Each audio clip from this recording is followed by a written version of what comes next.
The world is watching us, and the task of building our country, institutionalizing trust in our political system. Presidential candidates and political parties commit to peaceful conduct of next year's general elections. Why I declined assent to bill amending Electoral Act, President Buhari explains to National Assembly. Passing a new electoral bill could create some uncertainty about the applicable legislation to govern the process. Curbing hate speech and fake news, top agenda as National Council on Information begins in Kaduna. And on Good Morning Nigeria today, we focus on the Electoral Act.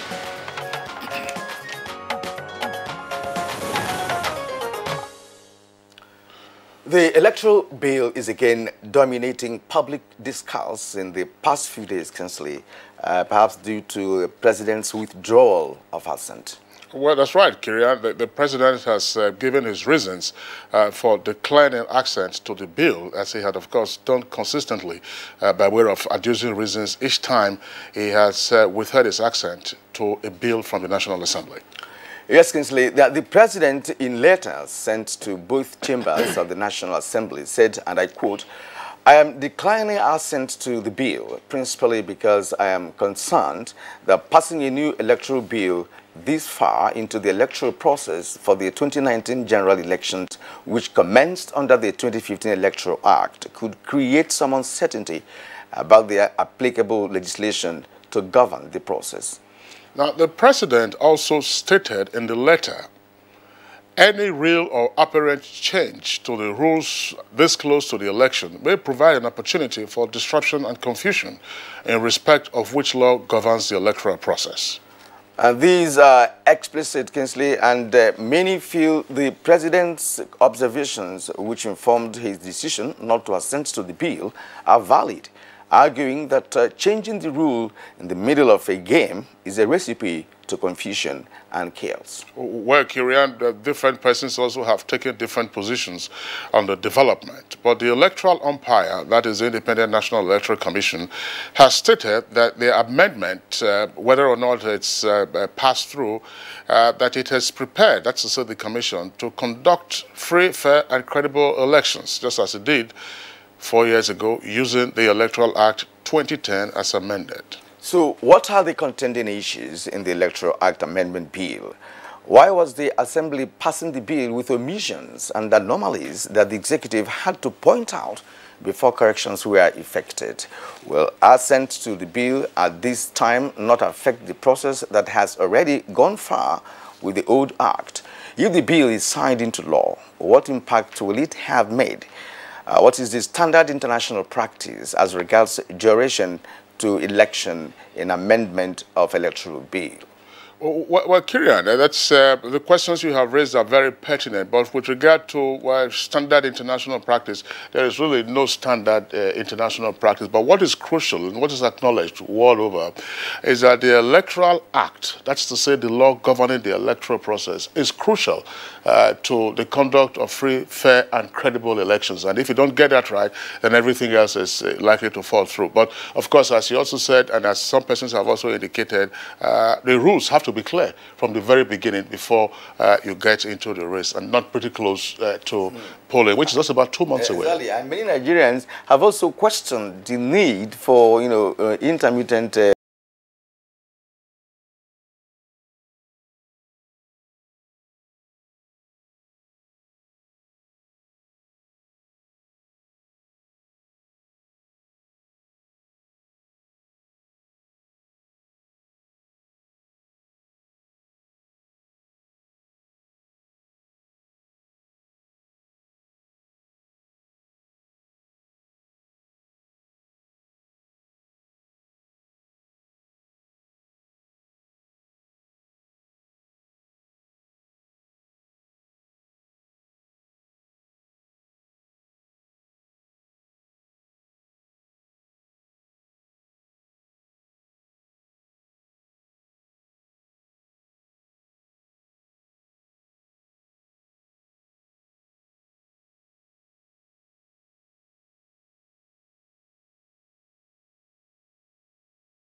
amendment of electoral bills. You know, we have been having elections over the years, but be that as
it may, if there's a good reason to amend, it has to be in good time. That's right. Kira, you raised this point while we're doing newspaper review, probably a day or two. Some of the protocols and requirements of international institutions will also depend on your national circumstances. All right. Very instrumental that we begin the news this morning with a peace accord for 2019 elections. And presidential candidates and leaders of the various political parties in the country have formally committed themselves to a peaceful and credible conduct of the 2019 general election. Now, that followed the signing of a 5-point peace accord under the auspices of the National Peace Committee, headed by former head of state General Abdulsalam Abubakar. It was reported that the PDP presidential candidate Atiku Abubakar was absent at the crucial event. And task of building our country, institutionalizing trust in our political system and institutions is fundamental to the growth and development of our country. As for the international community in general and the EU in particular, we wish to stress our impartiality. Meanwhile, President Muhammadu Buhari has written to the National Assembly stating his reasons for declining assent to the Electoral Act Amendment Bill 2018. Now, Senate President Bukola Saraki and the Speaker of the House of Representatives, Yakubu Dogara, both read the letter sent to the floor of both chambers of the National Assembly, and why the President refused to sign the bill into law. I am declining assent to the bill, principally because I am concerned that passing a new electoral bill this far into the electoral process for the 2019 general elections, which commenced under the 2015 Electoral Act, could create some uncertainty about the applicable legislation to govern the process. This leads me to believe that it is in the best interest of the country and our democracy for the National Assembly to specifically state in the bill that the Electoral Act can be applicable to elections commencing after the 2019 general elections. And Nigerians have once again been called upon to ensure that another set of general elections are conducted in peaceful atmosphere that will depict Nigeria as an indivisible entity among the Committee of Nations. The Christian Association of Nigeria reiterated this at a press conference to usher in the 2019 general elections, while praying for divine guidance as the nation got it right in 2015. It's a sacrifice. You need to know that the world is not created for you alone. They should go speak to their consciences and should not set the nation ablaze because of. And moving away from electoral matters, the National Council on Information is meeting in Kaduna with a view to curbing the effects of hate speech and fake news in the country. I appeal to the media to thoroughly verify the credibility of news materials before going to the public. So go to the source, try and verify the story. If you can't verify it, that one of the basic rules in journalism is anything we are not sure of, leave out.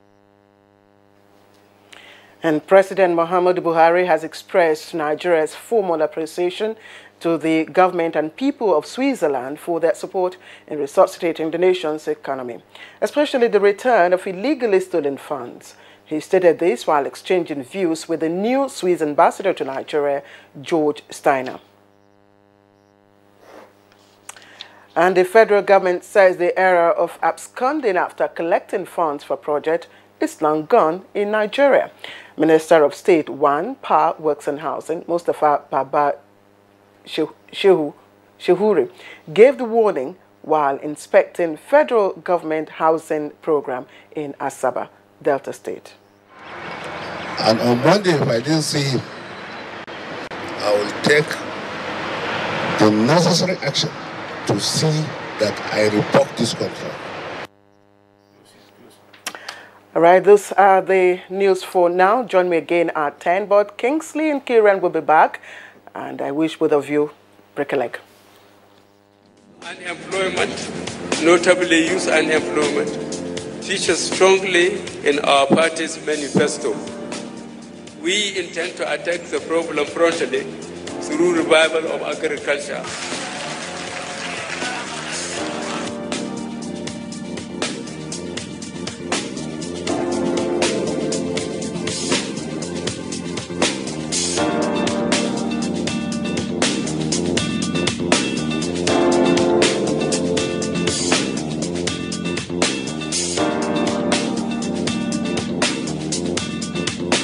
The 30K is going a long way. Actually, I bought an acre of land for 60K like 2012, and presently I have a cassava farm and a yam farm.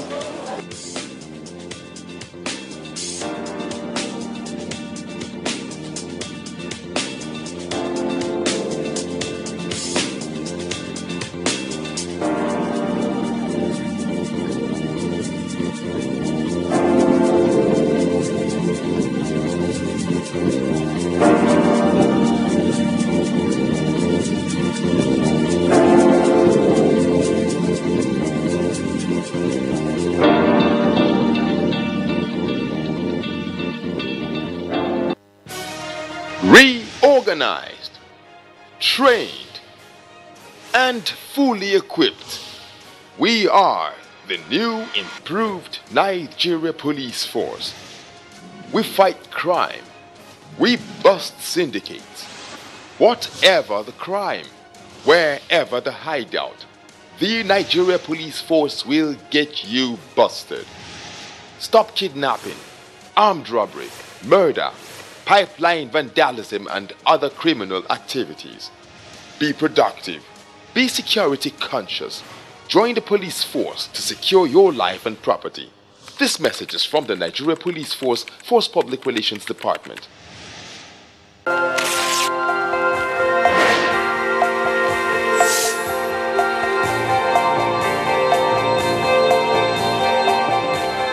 My name is Mr. Fasina David Akinola, the headmaster of this school, community primary school. Since my 35 years in service, there is no federal government which have laid their hands upon this feeding program. And I encourage the federal government of this Nigeria to continue in this laudable program, being helpful to the masses.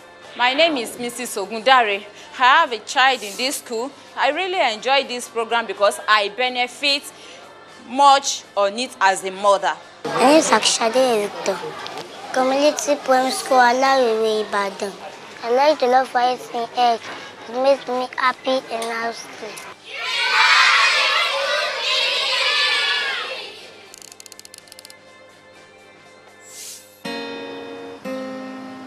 What's up? His friends didn't come. Hey, let's practice. But you're going out. Don't worry about me. Nothing satisfies a mother more than seeing a child grow up. But I know as he sweats, he'll face the risk of germs which can cause skin irritation. That's why you need the new best ever Dettol Cool. Its new advanced formulation with extra menthol protects from up to 100 illness-causing germs and gives your family icy cool freshness. Growing up needs Dettol protection. Cadbury Hot Chocolate 3-in-1. A delicious combination of rich cocoa and wholesome goodness of milk. Just add hot water to get an instant chocolatey treat that delights your senses.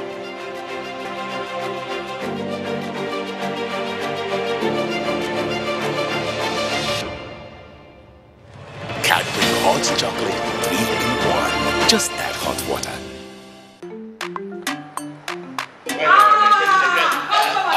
Madam. Brought us as usual. As usual. You have no problem. For the three put you are welcome, sir.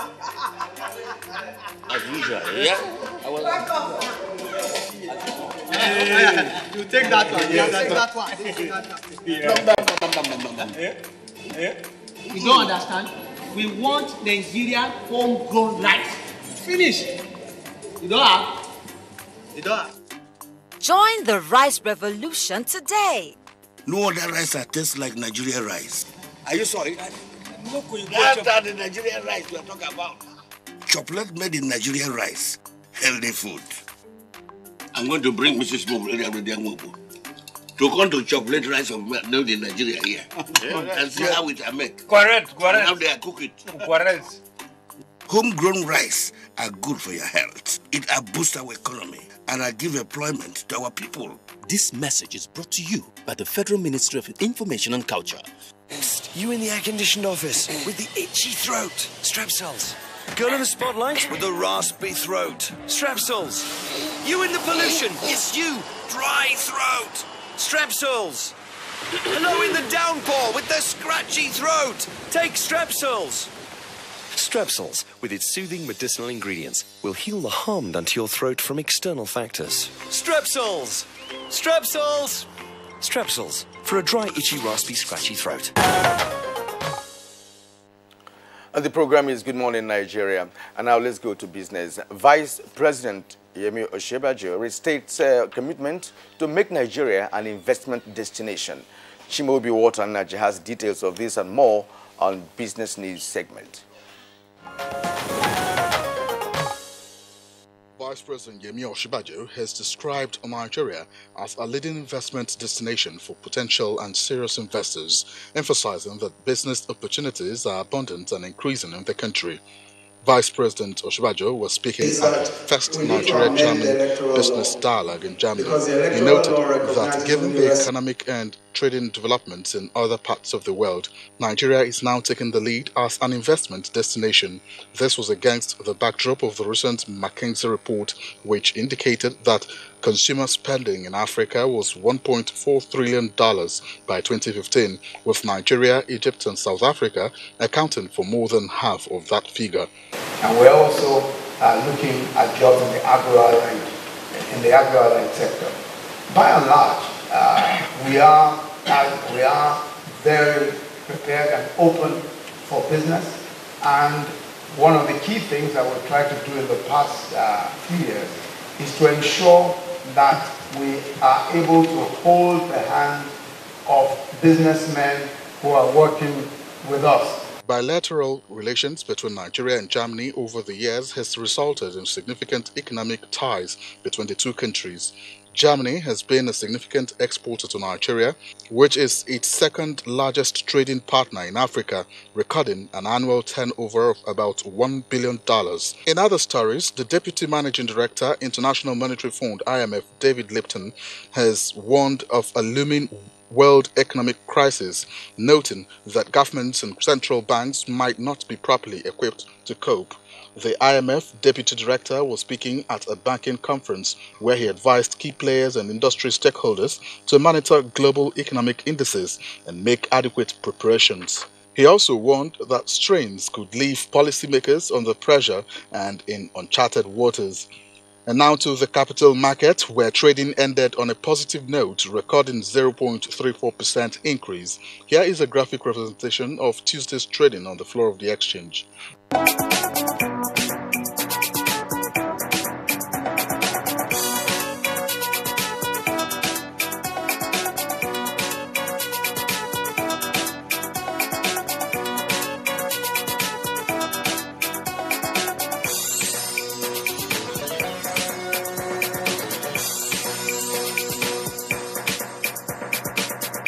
With business news, I'm Chimobi Walter Naji.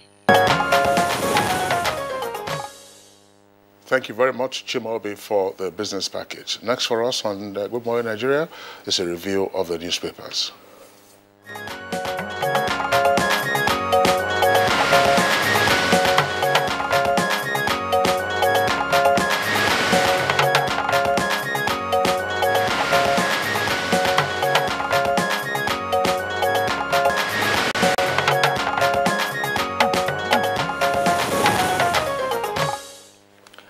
And here already we have Bayo Atayabi, our newspaper reviewer, here with us this morning. Bayo, good morning and welcome. Good morning, Kieran. Thank you. Yes. Good morning, Kingsley. Good morning, Nigeria. Bayo, good to see you. Thank you. Kieran, let's begin with you. Yes. We begin with the Daily Independent newspaper. Let's go straight to the main headline of the Daily Independent newspaper. Avoid bloodshed. Abdul Salami Gowon beg Buhari, Atiku, others. It has 3 riders here. As president, others sign peace accord. Maintain neutrality, Buhari urges INEC and security agencies. Why I wasn't at peace accord meeting, Atiku. Okay, we have a similar story as a lead for the New Telegraph newspaper. And it comes with a kicker and a double-decker headline and 4 riders. 2019, Atiku, Duke, Ezekwesili absent at Abuja Peace Accord. With first rider, candidates, we were not invited.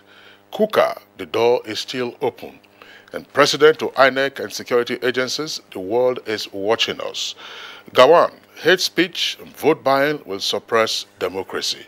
Details of the story can be found on pages 5 and 6. And the photograph on the front page of the Punch newspaper also shows the participants at the Peace Accord conference and signing of the Peace Conference and the Peace Accord yesterday. That's the Punch newspaper with the headline saying, Atiku Ezekwesili absent as presidential candidates sign Peace Pact. And so the president there with former head of state Gawan, Salami Abubakar, who is chairman of the National Peace Committee, and his deputy, Commodore Ebitu Ukiwe, and some of the presidential candidates that were at the International Conference Center yesterday. Let's go to Bayo first to discuss the story, and then we'll return to the other Yes, headlines. indeed, the chairman and presidential candidates of many political parties yesterday signed a peace accord.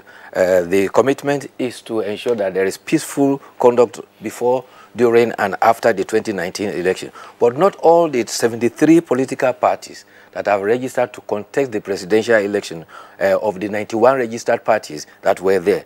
The All Progressive Congress was led by its chairman and presidential candidate Muhammadu Buhari. The candidates of the PDP, Alhaji Atiku Abubakar, was not there. So also were absent were Allied Congress Party, Obiageli Ezekwesili, Social Democratic Parties, Donald Duke, Young Progressive Parties, Kingsley Moghalu, and Action Alliance, Omoyele Sowore, among others, did not attend. The chairman of the National Peace Committee, former head of state, General Salami Abubakar, said the accord is an undertaking to ensure peaceful, rancor-free election. There were indications by a spokesperson of Atiku Abubakar campaign organization, Mr. Paul Ibe. He said that his principal was not invited.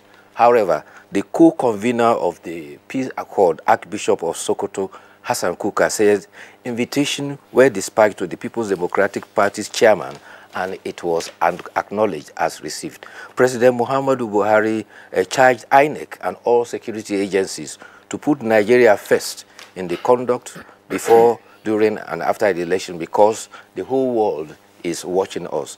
General Salami Abubakar assured that all candidates that the doors of the committee is still open and those who won will still come and sign.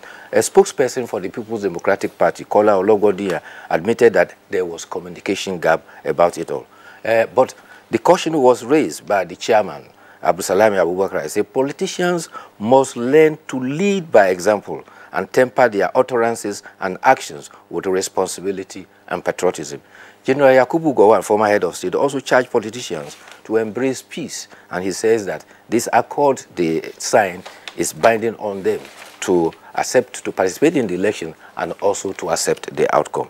United Nations Secretary General Representative for West Africa, as well as head of the European Union delegation, were all in attendance. Also in attendance were the Sultan of Sokoto, the Oni of Ife, Commodore Ebitu Ikwe, who was a vice chairman, and former Justice, Chief Justice of Nigeria, Muhammad Uwais, were also in attendance. However, the media office of Atiku Abubakar organization indicated that he was at the National Christian Center for Interactive Session with the Christian Association of Nigeria on Monday night. He discussed how to improve power, increase youth and women in governance, and also how to grow the economy. Other issues he tackled there was also concern for maternal mortality, as well as how to check insecurity and provide jobs for the teeming youth of Nigeria, as well as check nepotism. CAN Director of Mobilization, who is also the Bishop Stephen Adigbite, observed that this is a historic session, and Atiku was the first to accept their invitation. Invitation is to be sent to the other candidates too. All right, Kira, let's return to the bottom half again of the Punch newspaper. You have a number of headlines there, but there's one also related to the election, which we will just take right away. That's the bottom half, as I indicated. It says where you have three headlines. It says NADG, that's the election debate group, and BORN restrict presidential debate to Buhari, Atiku, and 3 others. Details of that story can be found on page 16.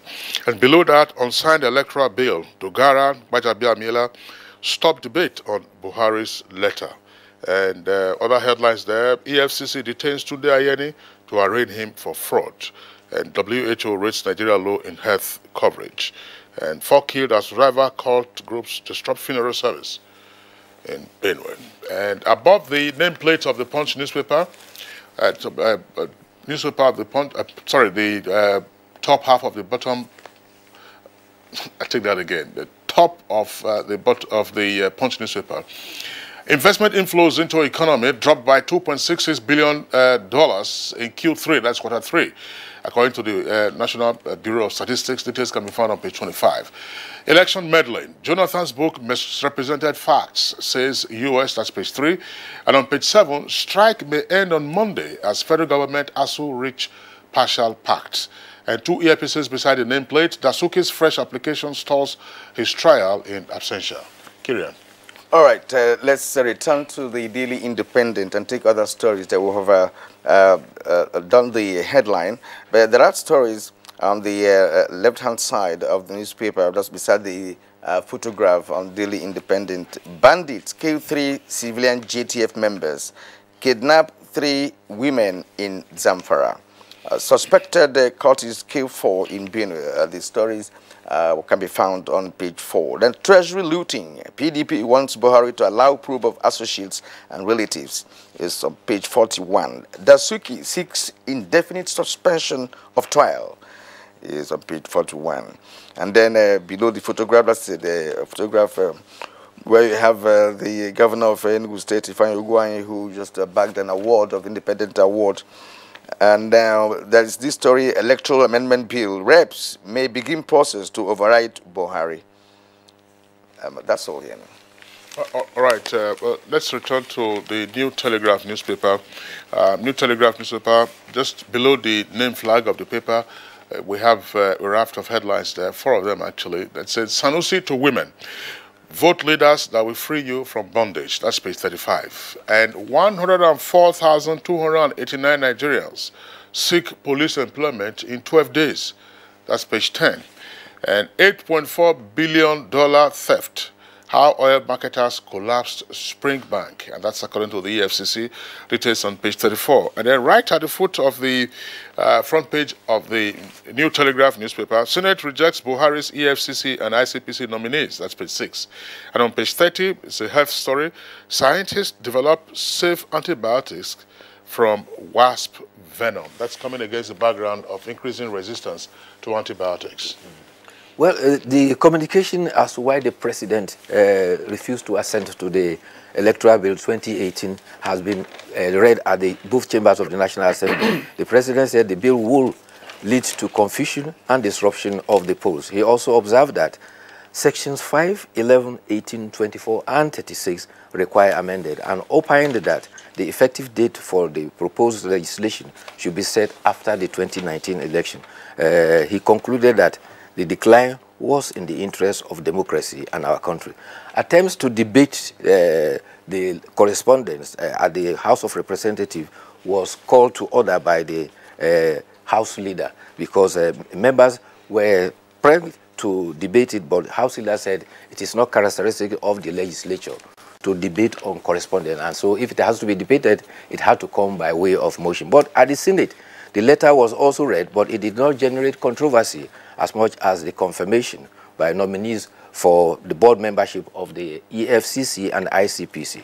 The report of the Anti-Corruption Committee and Financial Crime Committee, led by Senator Chukwuma Otazi, was for the confirmation of was accepted on the basis of their qualification, experience, and suitability. However, the committee observed that the nominees were of North Central, Northeast, Northwest, and Southwest, noting that the Southeast and Southwest were not represented, as required by Section 14.3 of the Constitution, referring to the Federal Character Commission. Senator Victor Ume opined that people are investigated in all parts of Nigeria. The Commission cannot fight corruption satisfactorily if some parts of the country are not represented. He also pointed out that, curiously, the chairman was from Northeast, the secretary was from the Southwest, and therefore, as board members, it means that 2 zones had double representations, while 2 other zones were not represented. After going through executive session, which had to be called to avoid rowdiness, the Senate President, Dr. Bukola Saraki, announced that the stepping down of the confirmation for more legislative work. All right. Okay, now to the editorial for this morning, taken from the Daily Sun newspapers. This is titled, The Need to Train Teachers. The recent revelation that 5,400 primary and secondary school teachers in the country failed the professional qualifying examination is not acceptable. About 17,000 primary and secondary school teachers were reported to have sat for the examination, which was organized in October by the Teachers Registration Council of Nigeria, TRCN. Bayo. Yes, and in fact, the registrar of that Teachers Registration Council, Professor Olufemi Ajiboye, said those who failed would not be registered as professionals. And you know, the challenge of teachers and their competence has come to the fore severally. You recall what happened in Kaduna State, where 33,000 teachers were asked to sit for examination, and 21,780 of them failed. And these teachers were sitting for an examination meant for primary 4 pupils. So that indicates that there is a challenge with teachers. But however, the National Union of Teachers, NUT, has always resisted attempts to test the competence of teachers. They argue that it is only professionals who can do that. There was instances in Edo and Ekiti State. However, teachers and required for pupils in primary school and secondary school are in short supply. You will recall that even for the National Youth Service Corps, most of them are deployed in many states to classroom to go and teach, to fill in the void of teachers. Therefore, for competency's sake, what we used to have in the past, pivotal training schemes that were shortcuts to train teachers to cope with the challenges of the classroom will be very necessary if we are to deploy competent teachers. All right, Bayo, that's a very important point that you have made there in buttress of the editorial that we just took this morning. We'd like to thank you for being with us on the program this morning. See you again tomorrow. Thank you. All right, it's Good Morning Nigeria still on the network service of the Nigerian Television Authority. It's a live broadcast. We're taking a short break now. When we return, we'll be dealing with the Electoral Act. What are the matters arising from the president's veto of the bill? Hate speech is not a joke. It incites genocide and crimes against humanity. Most of Africa's civil wars are caused by hate speech from one tribe against another. We don't want it here. The Nigerian government stands firm against hate speech. Under no conditions whatsoever should we tolerate or excuse or justify hate speech or hateful conduct of any kind, especially where such is illegal. There's no doubt that the resurgent push for separatism, as well as the rising cases of ethnic and religious disharmony, are all traceable to the growing phenomenon of hate speech. One nation bound in freedom, peace and unity. Nigeria, one nation, one people. This is a public service announcement brought to you by NTA. What's up? His friends didn't come. Hey, let's practice. But you're going out. Don't worry about me. Nothing satisfies a mother more than seeing a child grow up. But I know as he sweats, he'll face the risk of germs which can cause skin irritation. That's why you need the new best ever Dettol Cool. Its new advanced formulation with extra menthol protects from up to 100 illness-causing germs and gives your family icy cool freshness. Growing up needs Dettol protection. Now hear the angels sing. Oh yes, it is our season of joy. Be part of Radio Nigeria, NTA and Voice of Nigeria Annual Festival of 9 Lessons and Christmas Carols. Come and be refreshed as we showcase music from various artists. Join Deborah Enejo Samuel for the praise and worship session. The Can Choir, Children Choir, instrumentals and scintillating solos. Radio Nigeria, NTA, Voice of Nigeria Choirs and a host of others. We will be hosting you along with dignitaries from different parts of the country, with the Vice President, Professor Yemi Osinbajo, CFR, in attendance. Our message giver shall be Reverend Israel Akonji of the First Baptist Church and Can Chairman of North Central Region, Nigeria. Theme, Jesus, our Comforter. Date, 16th December 2018. Venue, National Christian Center, Abuja. Time, 3 p.m. prompt. Join Radio Nigeria, NTA, and Voice of Nigeria to commemorate the birth of our Savior, Jesus Christ. Because of Christmas Day. In line with the vision of promoting probity, accountability and transparency in the management of public funds, the Office of the Accountant General of the Federation has unveiled Compendium on Fiscal Rectitude in Government Revenue and Expenditure. The Treasury Journal that we've recently launched dwells largely on the operations of the Treasury, and in particular, the reform initiatives that we drive as the Treasury, namely the Treasury Single Account, the IFSAS implementation, the IPPS, and a host of others. Very incisive and educating. Grab a copy of the Treasury Journal from your vendor and get abreast with financial transactions such as monthly allocations within the federal, states, and local governments, Buhari's transformation policy on the Treasury, inroads to IGR, and many more mixed grilling stories. Remember, the Treasury Journal is a dependable ally for researchers, financial institutions, the academia, and policymakers. Treasury Journal, a fiscal rectitude in managing public funds. These days, people get their news and information from more media sources than ever before. Some of the news and information given are fake, unverified, doctored, and manufactured to create confusion, stir disaffection, and cause disunity. Before you believe or share any news, ask yourself, is this real? Is it from a credible source? Is it verified or verifiable? Fake news is dangerous, whether you do it for fun or for political gains. Real people can get hurt. Fake news, don't create it, don't spread it. This is a public service announcement from NTA. You in the air-conditioned office with the itchy throat. Strepsils. Girl in the spotlight with the raspy throat. Strepsils. You in the pollution. It's you. Dry throat. Strepsils. Hello in the downpour with the scratchy throat. Take Strepsils. Strepsils, with its soothing medicinal ingredients, will heal the harm done to your throat from external factors. Strepsils! Strepsils! Strepsils, for a dry, itchy, raspy, scratchy throat. You're still watching Good Morning Nigeria, and as we get set to take a look at the very important aspect of the electoral process with respect to the bill that the president failed, or rather said he would not assent to due to so many reasons. Let's now take a backgrounder by Oyeyemi Ajayi to set the stage for the conversation.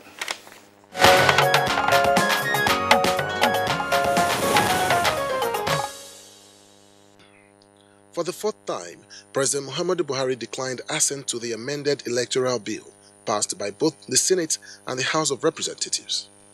While on the three other occasions, the president pointed out anomalies, including the omission of the card reader. The president this time explained that the best time for assent is after the 2019 general elections, as the bill is capable of causing uncertainty and crises in the country, still emphasizing the need to amend some portions of the Electoral Amendment Bill. That includes Section 18 of the Principal Act, which he said should indicate the subsection to which the substitution of the figure 30 for the figure 60 is to be affected. He also highlighted Section 11 of the bill, wherein amending Section 36 should indicate the subsection in which the provisor is to be introduced. Section 24 of the bill, which amends Section 85, subsection 1, the president said should be redrafted in full, as the introduction of the electing to the sentence may be interpreted to mean that political parties may give 21 days notice of their intention to merge, as opposed to the 90 days provided in Section 84, subsection 2 of the Electoral Act, which provides the provision for merger of political parties. The definition of the term ward collection officer is also in contention with the executive, saying it should be revised to reflect a more descriptive definition than the capitalized and undefined term registration area collation officer. However, this development has generated reactions from different quarters, with some, including coalition groups, believing that the president's decision is in the country's best interest, while others are of the view that it is a drawback for the country, as it serves the purpose of enthroning a strong framework to guide the election. Despite all this, the electoral umpire has announced that, amendment or not, the Commission's efforts to conduct free, fair and credible elections is sacrosanct, and that the 2019 election is on course. Why is the Assembly insisting on the amendment now, when they had all the time to do so before now? Is the 2015 Electoral Act not good enough to conduct free, fair and credible elections? How valid is the president's position of the amendment capable of causing uncertainty on applicable legislation to govern the election process? Guests on Good Morning Nigeria will address these and more shortly.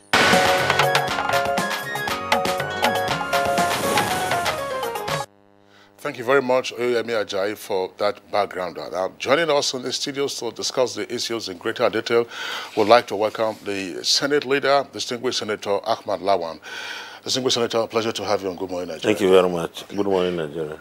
Now, also here with us, we have Senator Ita Enang, who is the Senior Special Assistant to the President on National Assembly Matters, Senate.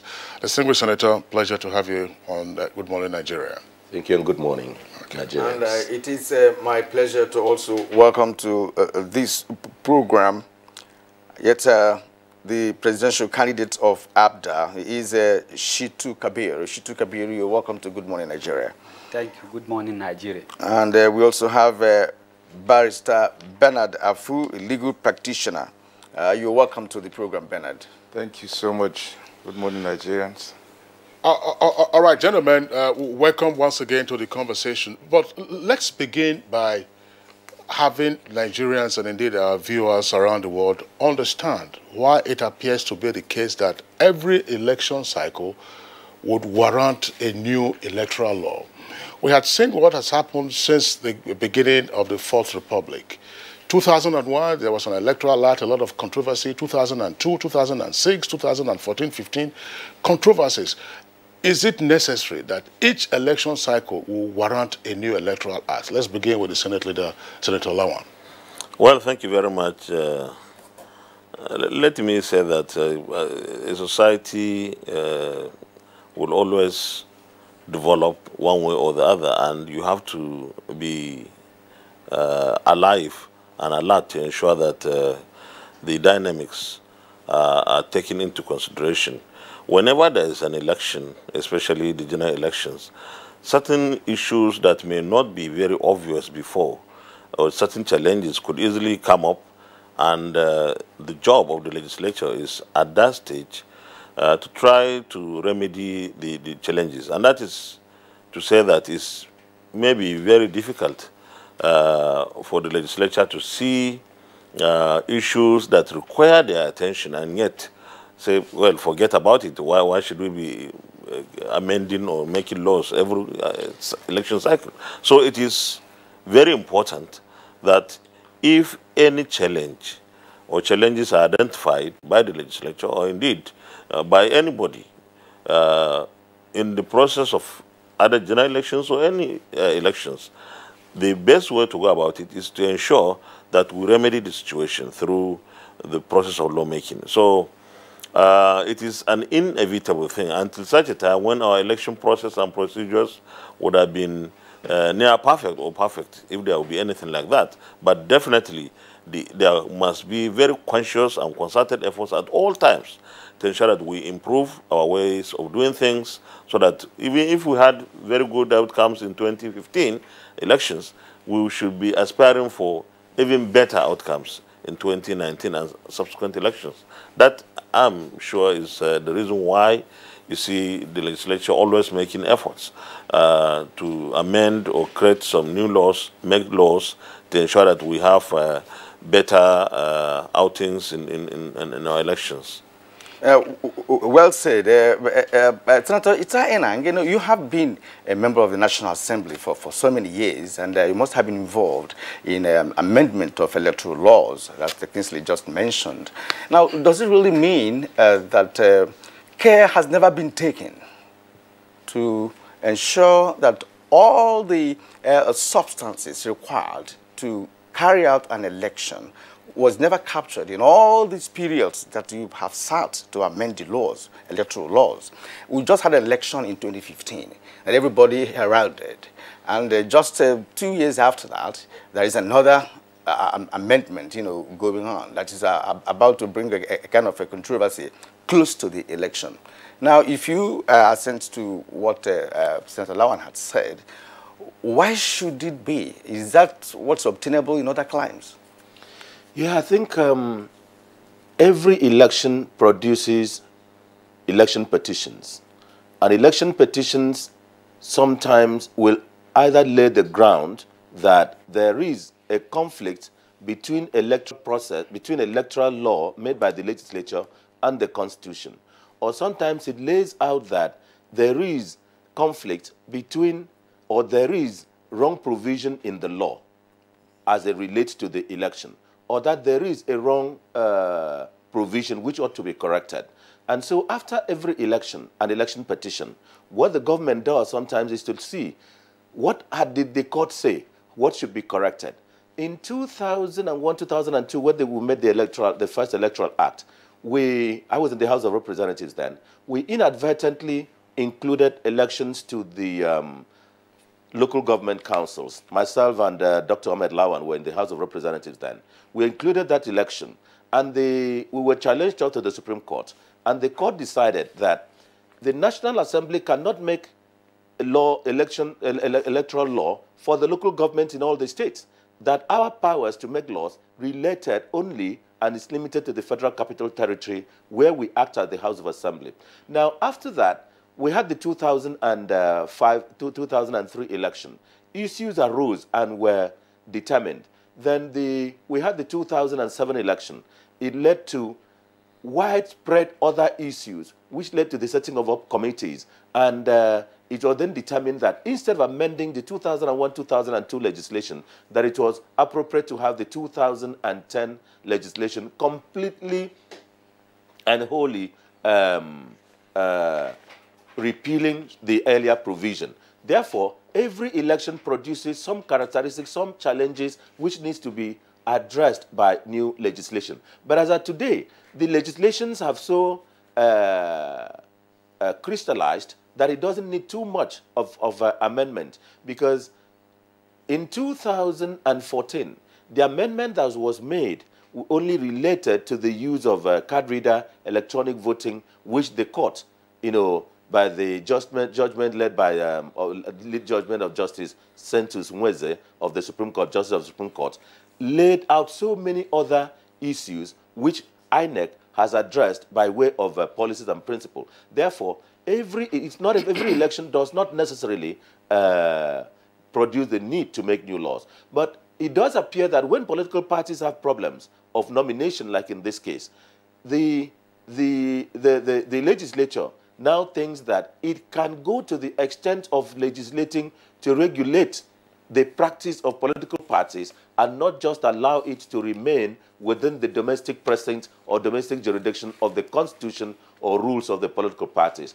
So it is not necessary that, it doesn't necessarily follow that every election must produce new regulations. In fact, it was on account of this that which I think we will address it later, the ECOWAS protocol now came in with other legislations that, look, you don't make any new laws close to an election. I wish there will be time to address this too.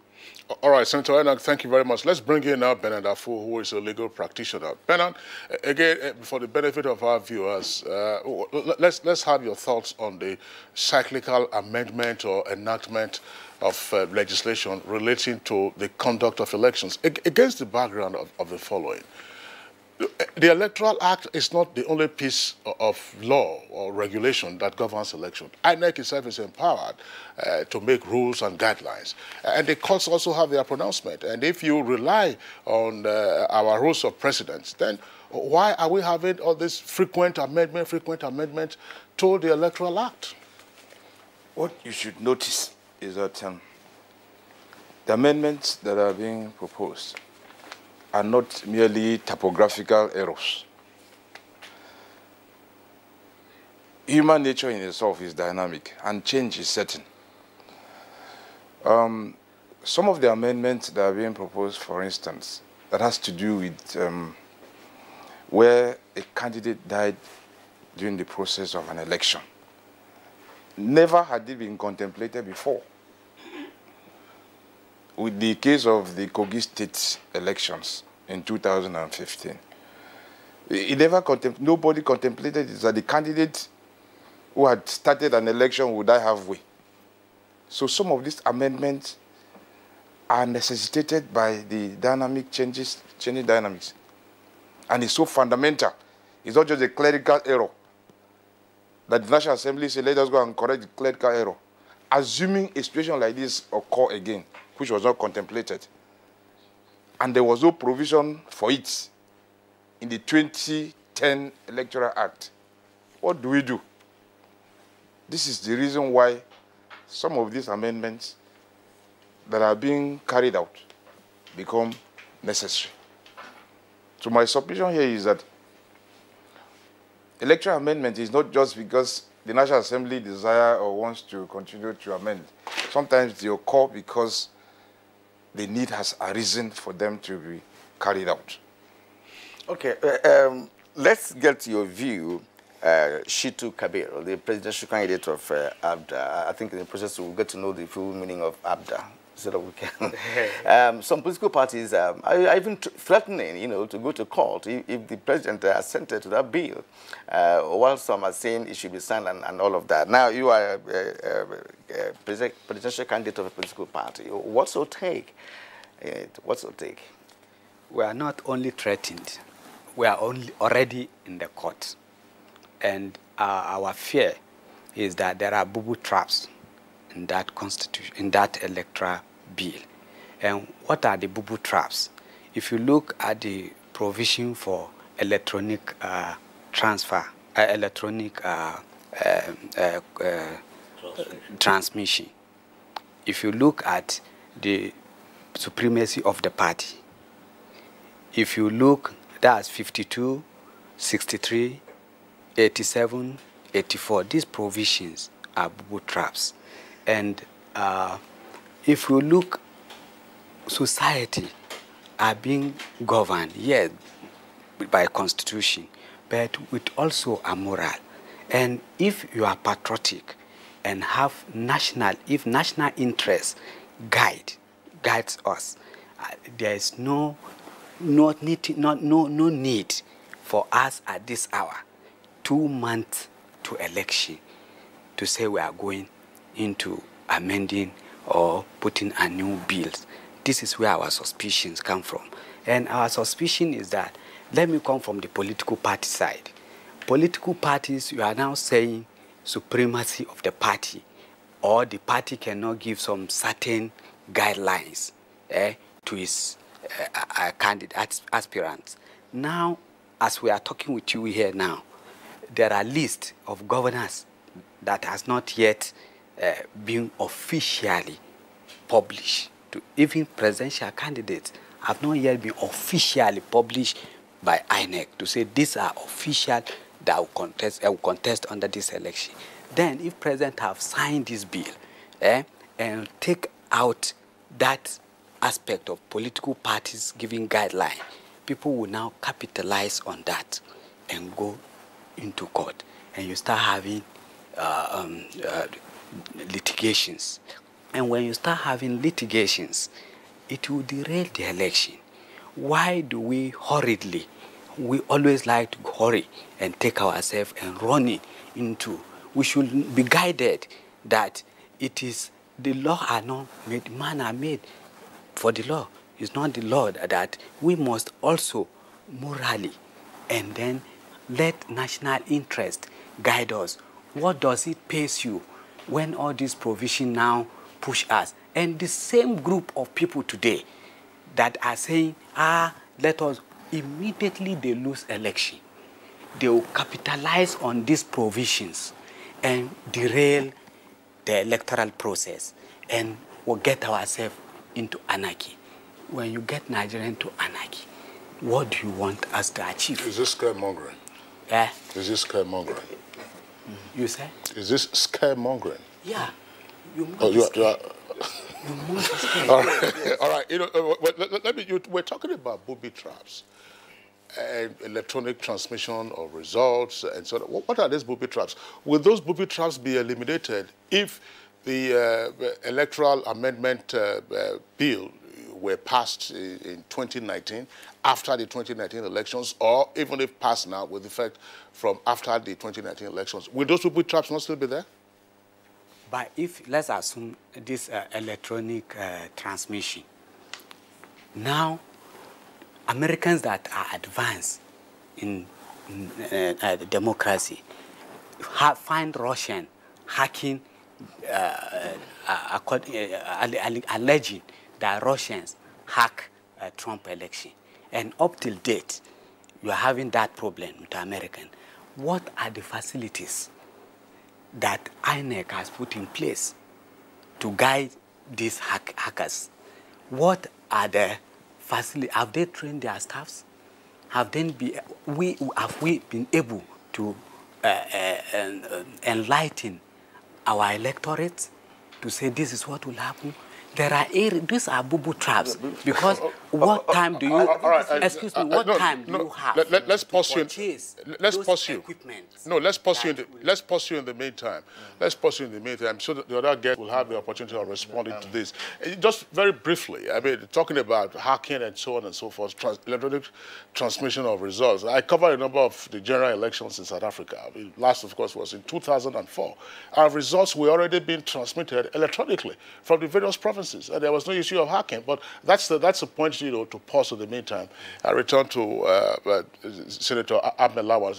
Senator Lawan, one of the recurring reasons for Mr. President withholding his assent to the bill on the 3 or 4 occasions that he has done so is referred to drafting and clerical errors. What is happening with the National Assembly? Is it that there's little attention being paid to the laws being drafted and then being federally transmitted to the president for his assent? No, I think we have very committed and dedicated staff of the National Assembly who carry out their jobs very patriotically. But of course, whenever we say we need a lot of funds to run the National Assembly, the Nigerian public will say, well, the National Assembly is already taking too much. Here we are. And this is a case of a situation where we need competence, we need expertise, we need skills, we need training and retraining, we need motivation for our staff. And I tell you, we are learning so fast from those observations that Mr. President have been making each time bills were taken to him for his assent. So it was not like negligence, but sometimes errors occur. And for me, I think it's an opportunity to make a case for National Assembly. Yesterday, by the way, the Senate passed the condition of service for Parliamentary Staff Association of Nigeria, our staff. And that is an effort, an attempt to make our staff really feel good, be motivated, and carry out their normal legislative duties extremely well. So it's not negligence, but sometimes they're handicapped.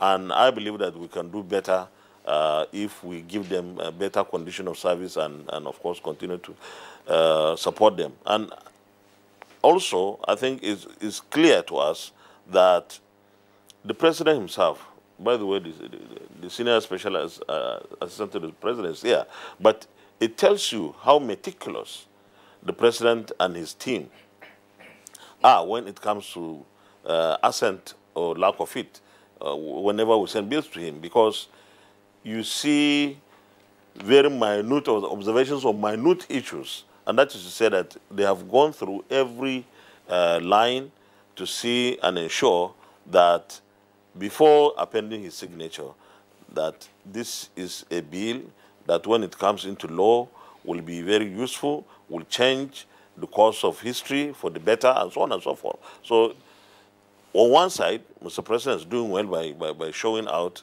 by giving us the indications of some of the inadequacies. But on the other side, we need to make our National Assembly staff train and retrain and make them better staff, so that our products that cannot be faulted very easily.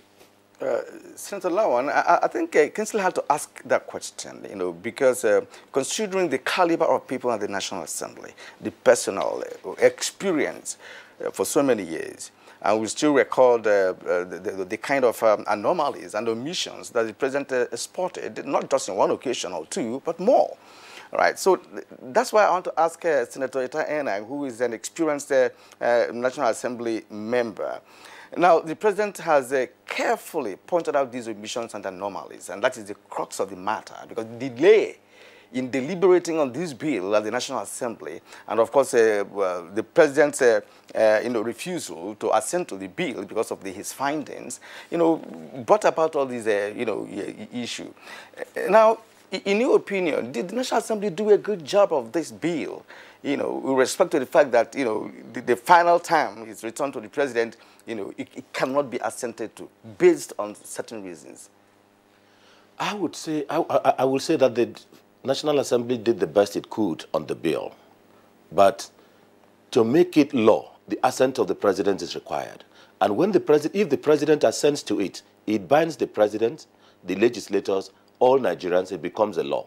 And if there is an omission which Mr. President or a governor in assenting to a bill observes and still goes ahead to assent to the bill, that means he has assented to a litigation.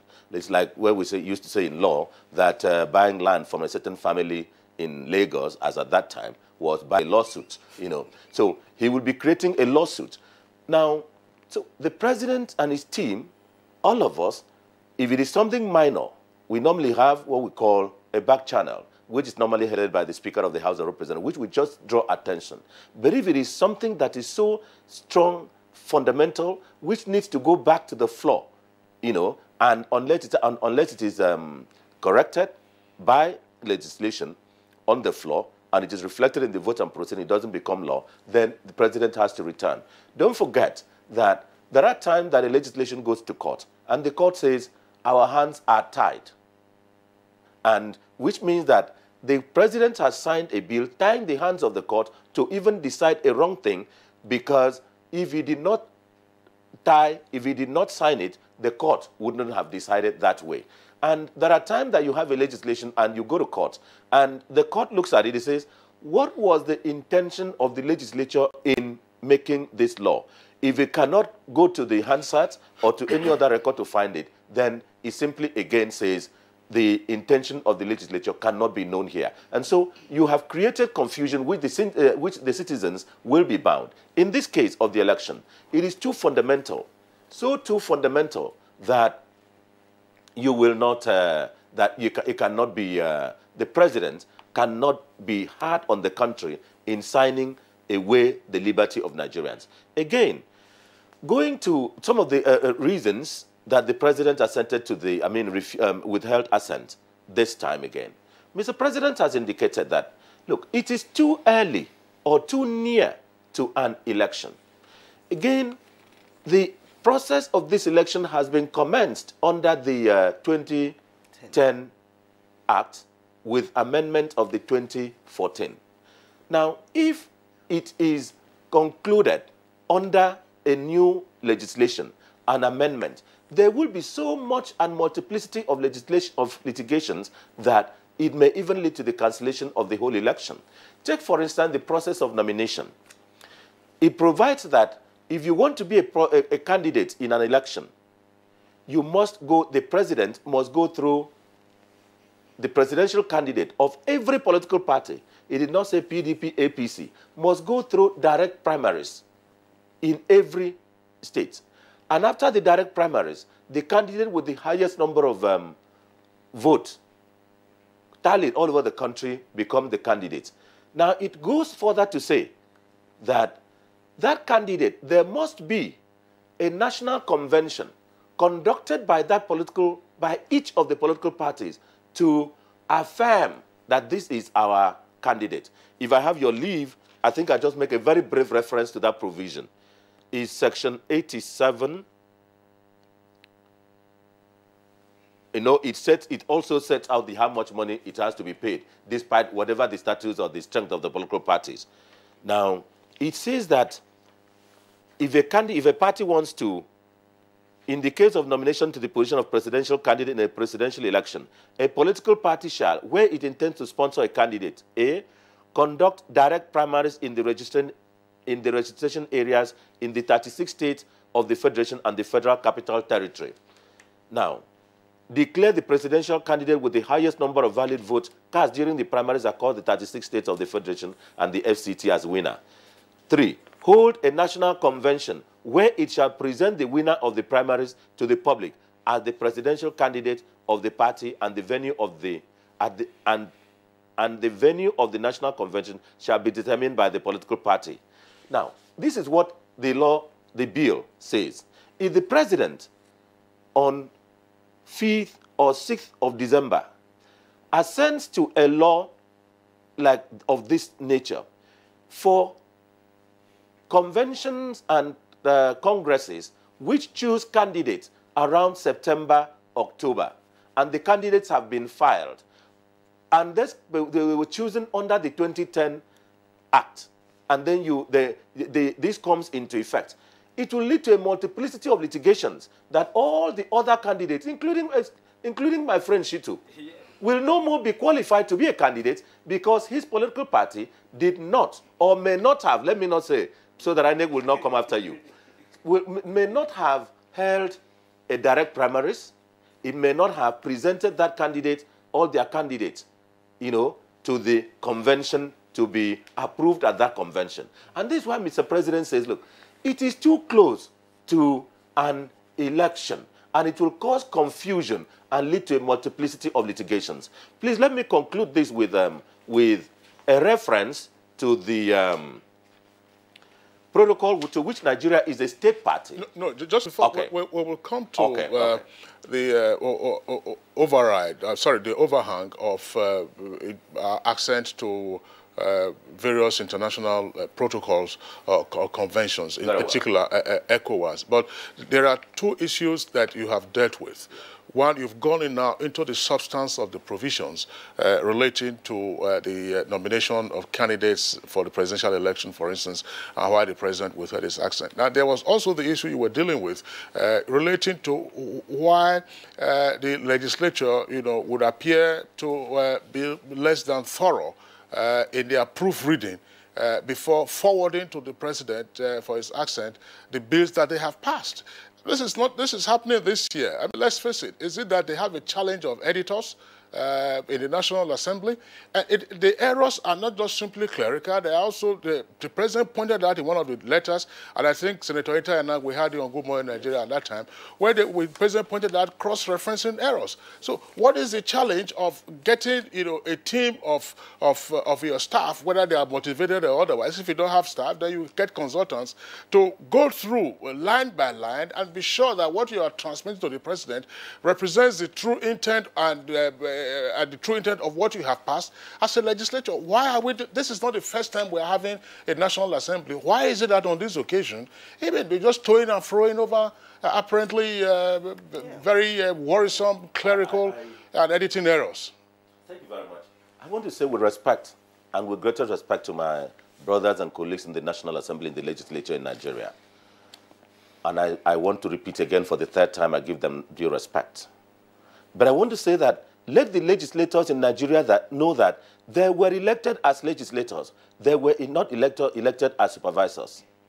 That the legislation itself ought to be the job of the personal job and assignment of the legislators.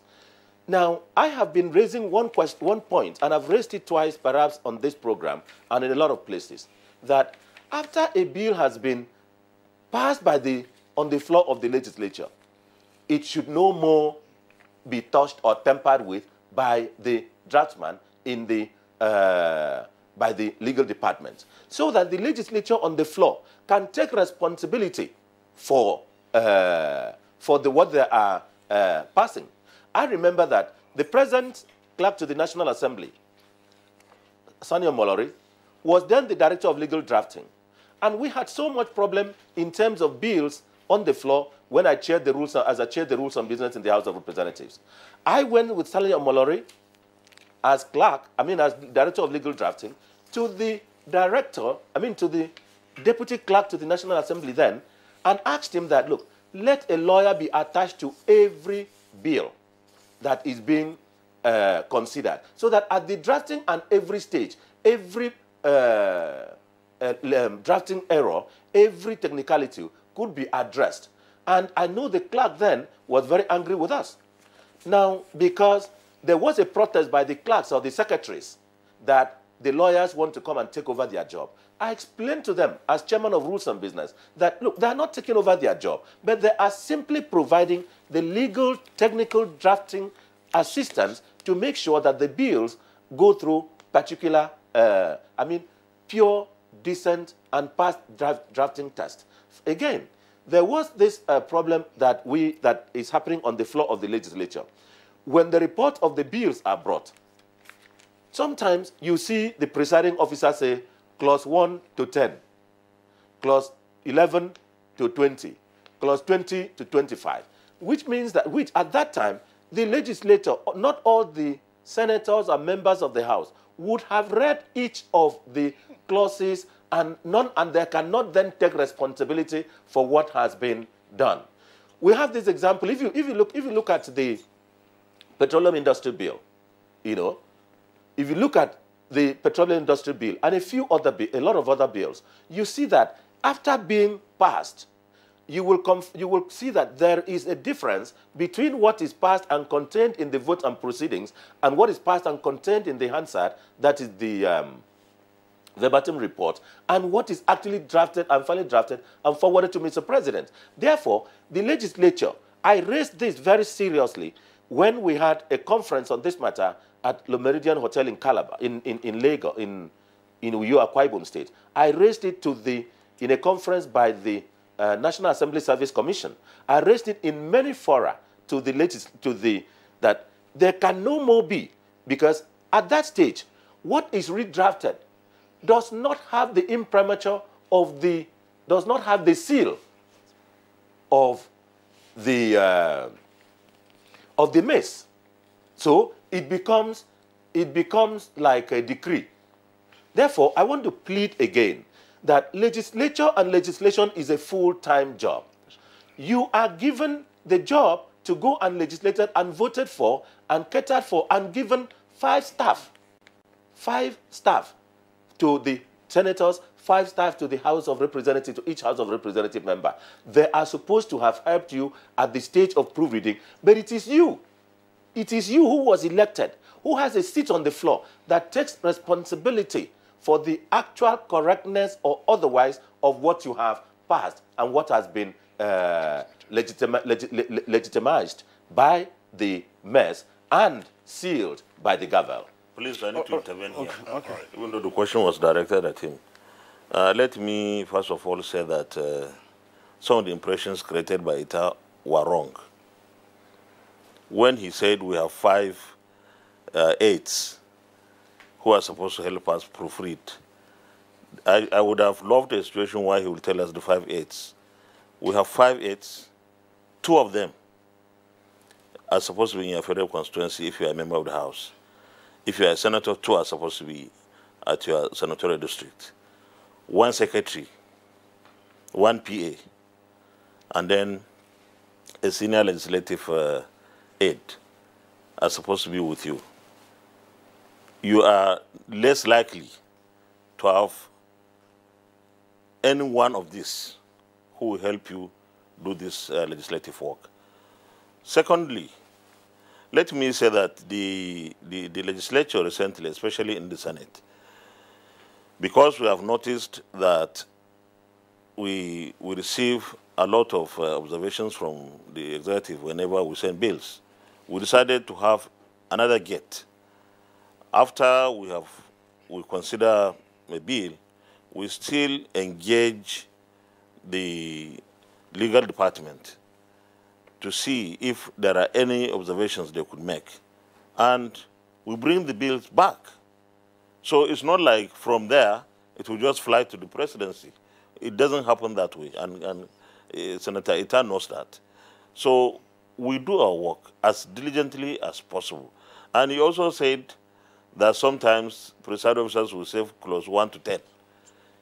Whenever you see a situation of this nature, every possible work would have been done on the bill. 2, that the bill is not a controversial bill at all. It's something that everybody is in agreement. And we try to, in situations like this, ensure that people who are supposed to work on the bills, the committees and the legal department, have taken every possible step to ensure that nothing goes wrong. So it's not like we don't do this work committedly, or we do the work hurriedly, or that we have some other things to do elsewhere. So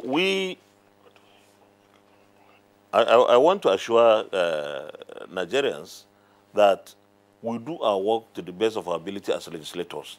Our staff do their work to the best of their ability. But of course, I've admitted that our staff need motivation. And legislation requires some skills. Some of the staff we have need training and retraining. And that's why I was saying that when the National Assembly will put in some bills, that is funds, to ensure that we have a climate, a conducive environment for us to do this work thoroughly and very well for the benefit of Nigerians, I think we need the support of Nigerians on this. But on the whole, I think what we require is working together with the executive arm of government. It's not, we are not in competition. We are supposed to be in cooperation. When we engage, sometimes when they bring bills from the executive arm of government, they also have errors, and to make errors is human. There will be no day in this world that you will never have an error in something that a human being does. It will depend, of course, on your experiences and other things that you can easily maybe try to resolve. All right. Thank you, Senator Lawan, for defending his constituency. Well, it's well understood. But we are talking about the to and fro for a number of times. That is where Nigerians are asking many questions. And nobody is in doubt of the fact that the National Assembly members are doing their job. But when the job becomes questionable, especially at that end, where you are centered to, it becomes a challenge. And I want Barrister Afu to come in here. Senator Eta Enang has actually raised, exposed the intricacies of a bill drafting and correctness of a bill before it leaves the National Assembly to the presidency for assent. Now, in your opinion, what didn't they do well, with respect to the fact that this has gone, the president returned over and over again? What didn't they do well? And what I'm asking now is also prefer a solution to that effect. Between distinguished Senator Lawal and distinguished Senator China, what they have pointed out to Nigerians is that there's a gap in the competency of some of the staff that assist them. Distinguished Senator Lawal had said that they have 5 staff, 2 of which are supposed to be at the constituencies. One is a secretary and one is a legislative aide. I don't think that drafting is a full course of its own. And so, if they indeed would want to have good drafts, I would recommend that there are so many lawyers that they can engage. If some of them don't have, who can equally either be paid on consultancy basis to look into some of this, even on their own, individually or collectively, or as the committee level, look at the draft carefully, in addition to all that their staff are doing for them, so that some of these unwanted errors will not come up again. It's embarrassing, where every time a bill is sent, it's only the president that will notice some of these issues that could have been noticed in-house.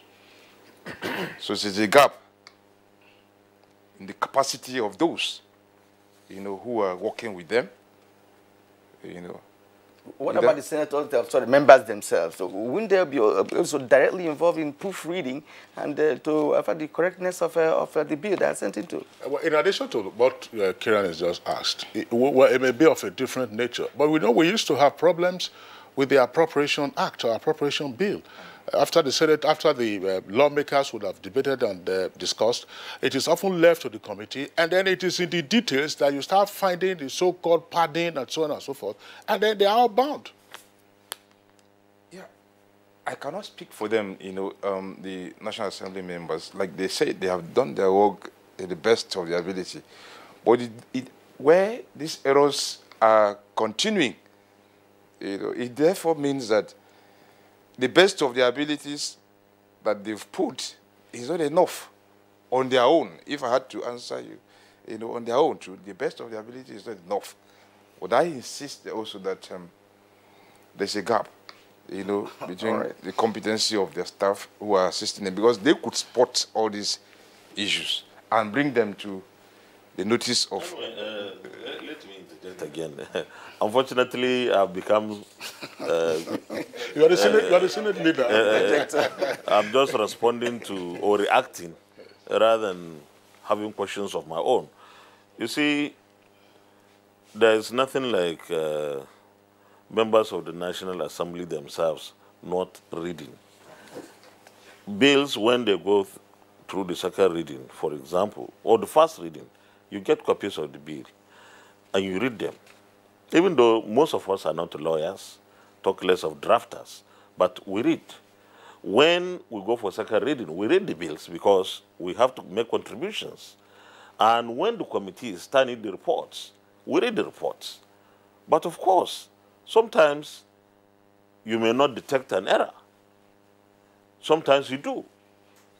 Members of the National Assembly are so meticulous when it comes to consideration of reports on bills, because we debate even the is, whether it is may or shall or this kind of thing as required of us. So we do our job to the best of our ability. What I think we need to emphasize here is the substance, not these errors that will never go away. We can only reduce them. What the National Assembly and the Executive need is to be closer when it comes into our activities, because we are supposed to produce one output. Whether a bill starts from the executive arm of government or from the National Assembly as a private member's bill, eventually the National Assembly will work on it, and the executive, the president, will have to assent to it. So we need to get closer each time, engage. The engagement between the two arms will narrow down and reduce the possibility of certain errors. Some of the errors may be typographical or clerical or whatever it is, but some are in the substance. There could be some serious disagreement. Let me give you an example. When we had the sequence of elections introduced into the electoral bill amendment, what happened?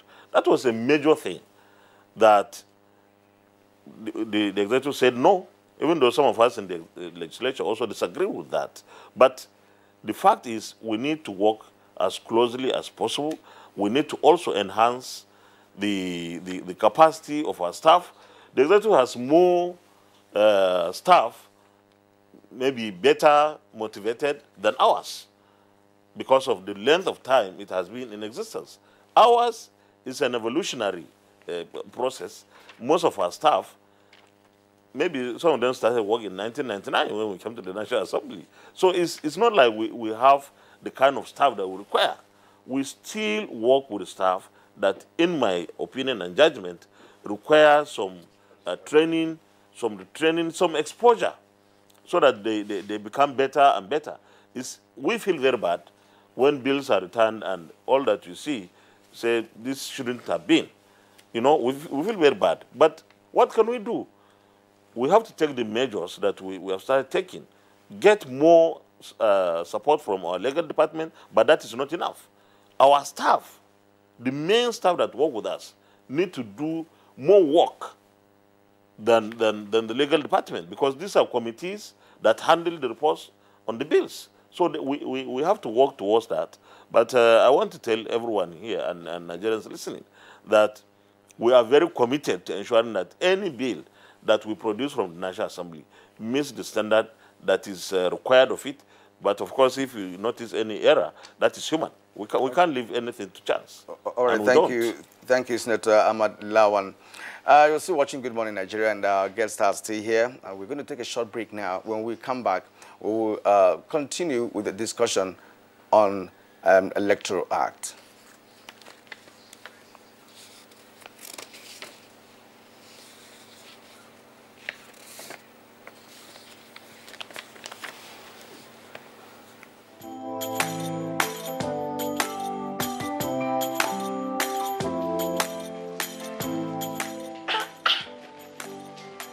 Don't you people sell imported materials here? As beautiful as the shop is. Auntie. Buying foreign goods does not help our economy. Neither does it boost local production. And the good thing is Nigerian-made products are high quality. Really? And to make Nigeria great again.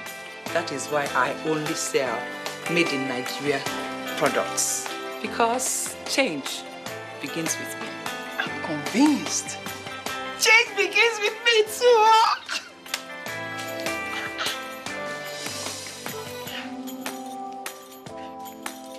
Change begins with me. This message is brought to you by the National Orientation Agency in conjunction with the Federal Ministry of Information and Culture. Nigerians, suicide bombers are not spirits. They are not ghosts.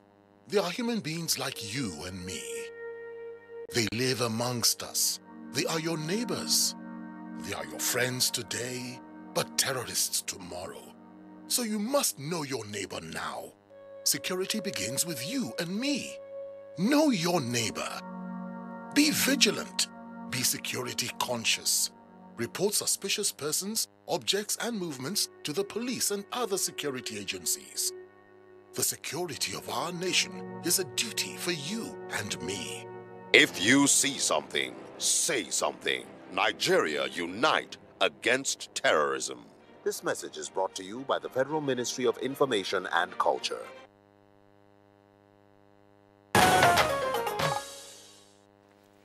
All right, you're welcome back, and it's still Good Morning Nigeria. We're live at the network service of the Nigerian Television Authority. We have a number of tweets that have come in, but we'll just go back to our guests and continue with the conversation before we take our tweets. Let's return to Bernard Afu, who's a legal practitioner.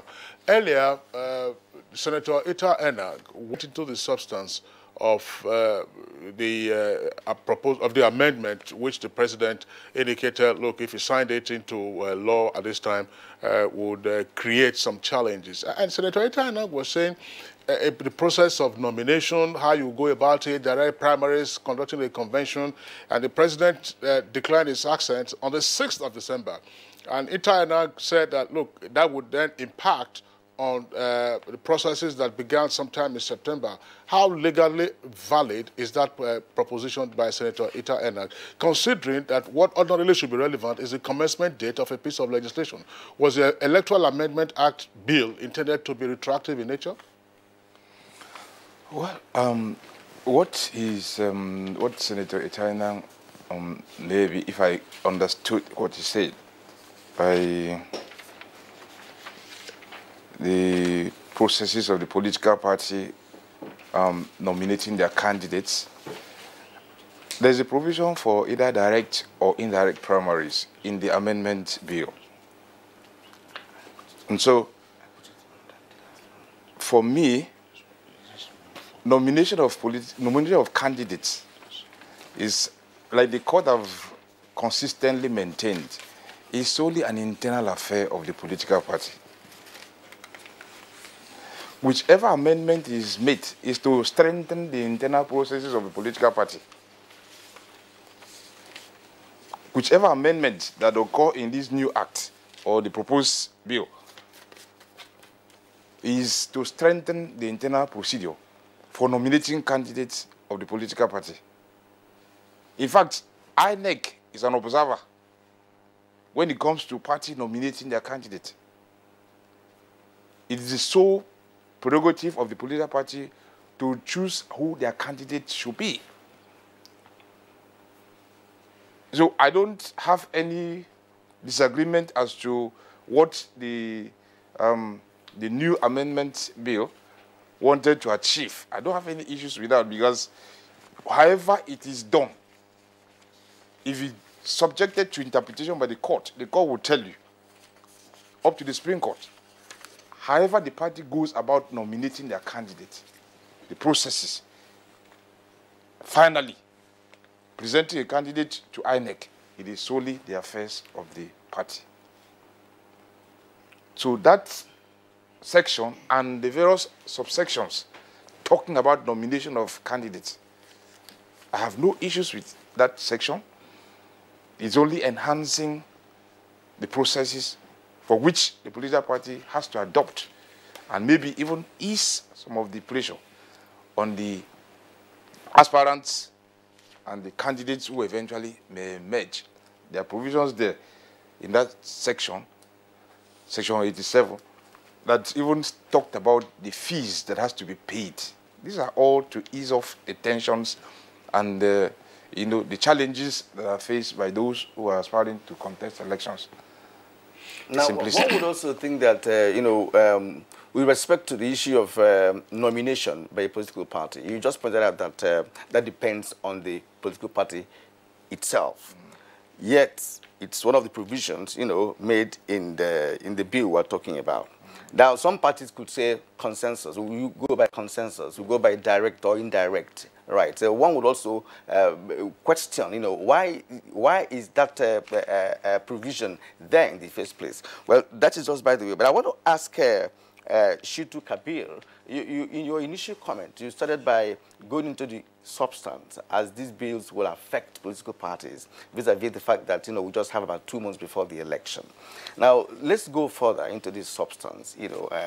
What else do other parties, believe could jeopardize the election if this bill was signed into law?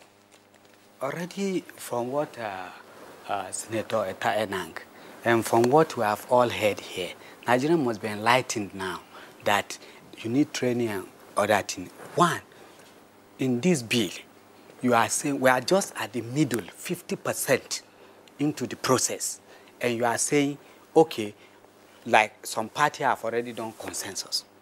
Some party have already even just nominate with voice vote. Now you come to say it must be by direct primary. You are taking us back because those parties that are saying if we have surpassed, if the election has been conducted and this bill is signed, then nobody will refer to it. But at the middle now, if you sign it, you are calling for litigations. Litigation in the sense that... I'm sorry to interject you. I asked the question earlier, and Senator Ita Enang and distinguished Senator Lawan. I'm talking commencement. Every piece of legislation has a date that it begins. Yes. Just hang on a second. That it begins to take effect. If it is retroactive, to say that, okay, this law takes effect from January 1st, 2018, then the fear of litigation would arise. Now, we also know that if there is no commencement date stated in a piece of legislation, the legislation takes effect on the date on which the president gives his assent. So what is the fear of potential litigation, therefore? That is what I'm telling you. As we are talking to you, if the president have signed it, let's assume on Monday, yes. By now, what will happen is the process is still on. And it's not a process that is already finished. We are still on the process. And people are in court as I'm talking to you. People are already in court. And people will capitalize on that because it has taken effect. List of candidates are not out officially. I cannot tell you officially this is my gubernatorial candidate. Officially, are you a presidential candidate? Yes, now I've been elected by my party. INEC are going through some of my documents to be sure of what I've submitted. INEC cannot disqualify you. You can't go into... No. INEC cannot disqualify you. Court can disqualify me. Yes, that's court, not yes. INEC. Then people will go to court capitalizing on this bill. Okay. to take it to court. Yes, they'll take me that. That's what you are. Yes, as a political party. Yes. And most of the presidential candidates, even there are provisions that there are a lot of litigations that would derail this process. Okay. I know that Senator Lawan has been saying he has not received original questions. So I want to give him. I want to give him an original question, and that has to do with the atmosphere on the floor of the Senate, with the president's, the declining, from signing. What is the atmosphere on the floor of the Senate? And again, what is the position of the APC caucus, in the Senate with respect to the situation? Well, the atmosphere in the Senate yesterday, because I haven't gone yet today, was calm, serenity, love, friendship, and fraternity of senators. After the Senate... Is that the calm before the storm? No, we are talking about... Usually. Well, we expect you to be in the Senate sometimes. So, after the Senate President read the communication from Mr. President and his withholding of assent, there was no any comments by anybody as we would expect, because we don't have to do that. There's no provision for us to do that. But even from the informal discussions, it appeared to me that senators are determined to deal with this matter in a very mature way, that in a very bipartisan manner, and maybe take so many things into consideration. So we had no issues. As for APC caucus, well, I granted an interview about 2 weeks ago, over 2 weeks ago actually, when I noticed that there was so much pressure on Mr. President from the opposition PDP particularly. There was so much noise, which I thought was unnecessary, that Mr. President must sign the bill. PDP leadership at the highest level insisted and was like trying to harass and stampede the president into signing the bill. And as a very faithful and loyal member of the APC, I thought the president should take his time with his advisors and look at the bill thoroughly. I insisted, and I still feel that nobody should harass or stampede Mr. President into signing anything. Let him accept to sign or reject based on the available advice by his aides. Secondly, I also felt that Mr. President has signed more bills than any previous president, and even the number of bills that he will send back and say he will show the assent are many. And that is to tell you that Mr. President takes particular interest in the bills that the National Assembly sent to him for assent. Because even if he denies, he refuses to assent, he still must have worked on the bill with his people. So I thought Mr. President required a serene environment and work to ensure that whatever he signed was something that he could easily defend.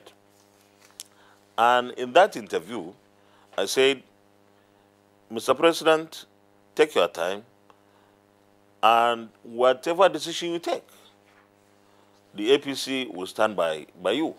That is to say, in plain language, that if Mr. President has signed the bill, we would have loved that. But the fact that he said these are his observations, we stand with him. And it's not only APC caucus. I believe that there are so many senators there, even maybe amongst the PDP opposition, that will see the issues he raised. I was not very conscious of certain things until he said we are too close to the general elections of 2019. And then I went back to look at the bill, and I noticed in section 63, where we are thinking of transmission of results electronically. And I said, perhaps this is where the problem is. We need to test some of these things, because edit platforms, which are supposed to be customized, you are not going to buy them from the shelf. These are things that will be done for Nigeria, and of 150,000 polling units, or maybe 120 polling units and polling centers, putting 30,000, putting together to have 150,000. You need to transmit the results electronically to all the collation centers. We have not tested this at all. And to go into a massive election like that, presidential, gubernatorial, and everything, without testing these platforms, I think it's like taking a plunge into chaos. So I agree with Mr. President that let this bill be assented to. But the proviso there should be, it takes effect from after 2019 elections. After 2019 elections, there will still be some elections, maybe runoff, maybe by-elections. Then INEC could start testing whatever the bill will be providing for. And by 2023, by the grace of God, INEC would have gone through the entire process, would have noticed where the challenges would be, and then we apply everything in the act. But I also want to say that I want this 8th National Assembly to make history again by adding this additional bill to its kitty, that it has, during its tenure, passed this Electoral Act Amendment bill by voting to pass it as required by Mr. President, that is to say that it takes effect after the 2019 elections. Otherwise, we have put in so much resources, so much time, and the investment there is so much, because we started this journey in 2016. And after 2 years, we shouldn't just throw it away. We should do something to justify the investment we're putting. And before you conclude, what's the situation in the House of Representatives? Because Nigerians are eagerly waiting for the reaction of the National Assembly since the declining of Mr. President to assent to this bill. People are waiting, and of course there are activities also going on at the National Assembly with respect to that. Can you tell us about what's happening at the House of Reps with respect to this? Unfortunately, I can't tell you much because I'm from the Senate, and when we were doing our plenary, the House was doing its own, so there was no way I could have known what was happening at that time. But from what I read in the newspapers, which you did, or maybe even reported, NTA, a member wanted to comment on the letter, and the majority leader and the House leader, Femi Bajaba Miller, pointed out, and of course even the Honorable Speaker pointed out, that there was no provision for such a debate arising from communication from Mr. President. So I have no idea really, but I know that at the end of the day, National Assembly, both the Senate and the House, will work in the national interest, and in fact work even in the interest of the legislature, that we have put in so much resources in this process, and we should complete the process rather than abandon it. And one way that I would advise that we don't go is for anybody to think that we should go and override the veto of Mr. President, because that will not work out. We are going to work against it in the APC. Okay, thank you very much, Senator Lawan. Thanks a lot for the point you have raised. I want to return to Senator Itai, and after that we will have to be taking the tweets that have come in from our viewers. I was just wondering, before I ask you the question, which is the one to return to the ECOWAS protocol, we're hearing about electronic transmission of results. There was some advocacy in our polity that part of the mischief that political actors sometimes and their agents usually did would be to hijack results from one point to the other, and that if you introduce electronic transmission, that it will obviate that necessity. But transmitting the results electronically wouldn't also get rid of paperwork. You have to have paperwork to back that up. If it was a drafting issue, couldn't they have said transmission of results, including electronically? I mean, that's the point to consider at some point, rather than just saying transmit result electronically. If you don't transmit electronically, then the result is deemed to be invalid. It could have been said including electronically. But I return to you, Senator Ita, and the question is, how did the provisions of the bill now turned down by the President come into tension with the ECOWAS protocol to which Nigeria is signatory? Yeah, thank you very much. In 2001, President Obasanjo, as he then was party to a supplementary protocol by the Economic Community on West African States. 15 countries signed that supplementary protocol.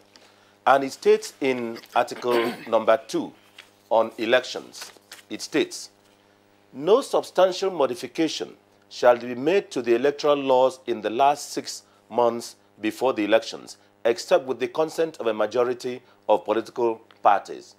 A protocol is a set of principles governing the country or governing the main treaty or instruments. Now, Nigeria is a state party to this, and President Obasanjo, as he then was, signed this on the 21st of December 2001.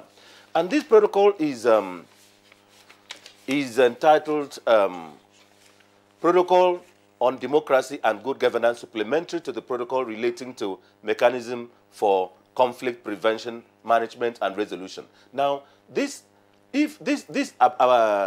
prevents the coming into force of a new law 6 months to the election. And the intendment is persons who have prepared for election should know in advance what the laws are. What is today's date, or when was this bill presented to Mr. President?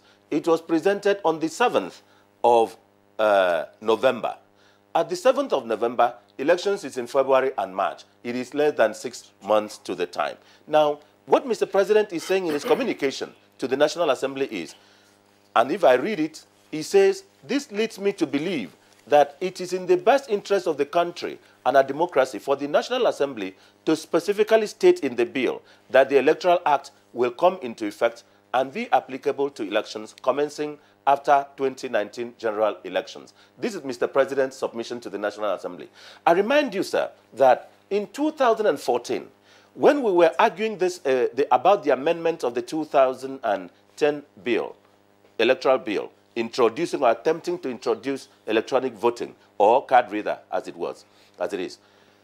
Senator Ike Ekweremadu, then president of the then speaker of the ECOWAS Parliament, and concurrently the deputy president of the Senate, drew attention to this protocol that as speaker of ECOWAS Parliament, he will urge that we have to fast track the making of that law at that time so that it will not get into the period limited. Ike Ekweremadu is still the deputy president of the Senate today. And he was speaker of ECOWAS Parliament. And we are bound by it. Now, to conclude with the question as to whether it can take the law, if it is assented to, can take a retrospective effect.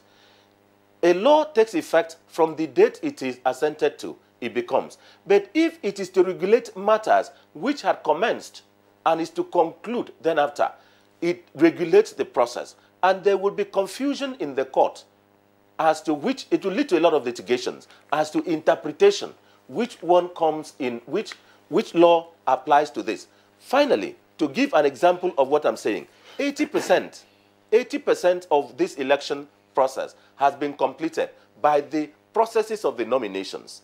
If 80% has been completed, what is awaiting now is the final publication of the list of candidates and the voting for each of the candidates. That is just the 20% that is remaining. If you bring into force an electoral law now, there will be multiplicity of the litigation seeking to govern the other one. I mean, seeking to bring to fore the other. Finally, I draw attention to Section 31, which says, and I will conclude with this by saying, this law says, is about qualification and disqualification of presidential and other candidates. It says, that is the bill. If the court, that is, it talks about an affidavit by a candidate contesting election. It talks of the affidavit and says, if the court determines that any of the information contained in the affidavit deposed by a candidate is false, the court shall issue an order disqualifying the candidate from contesting the election, and if already elected, shall not be eligible to recontest another election which shall be conducted within 90 days by the commission.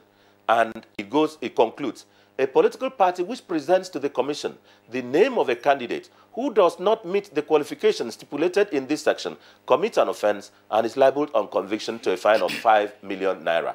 Now, if you say that it will take effect after or it takes effect on the date it is assented to. But now there is a provision which says if you swear to an affidavit and it is found to be false, you are disqualified. If you are disqualified, that election must be conducted in 90 days. If in addition to being conducted, you have to be paid a fine of 5 million naira. This is the reasoning that the president says that it is appropriate that the bill should state that this bill should come into effect after the 2019 election, which is reasonable. All right, Senator Nange, thank you very much.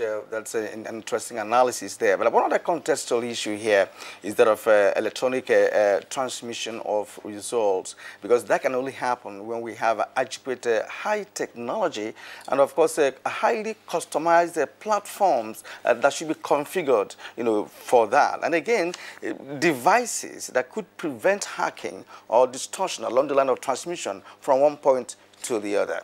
Right. Thank you so much, our guest. And for now, Kinsley, we'll go to the tweets now. Let me take Abdurrahim Idris Ademola. All right. He says, thanks to the president for being pragmatic, because he did not assent the proposed electoral bill by the legislature. And this is from Festus Akimboyewa. Truth is, the electoral amendment bill, which was a legislative bill, took the legislators 30 months to pass because it's controversial and the motive for it suspect. There is need for the executive, the legislature, and the judiciary to work together to give us a durable electoral law.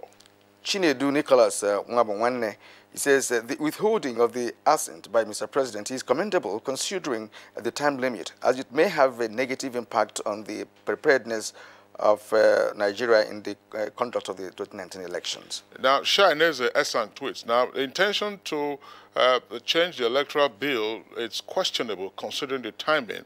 It's called politicking with booby traps. You need a pair of binoculars to see those traps, and the president's binoculars couldn't miss them, and now the schemers are in tatters. Now, Ibrahim Modu Aji, he says the president is skeptical about the electoral amended bill because it is from the National Assembly that delayed the nation's budget 6 months on their desk.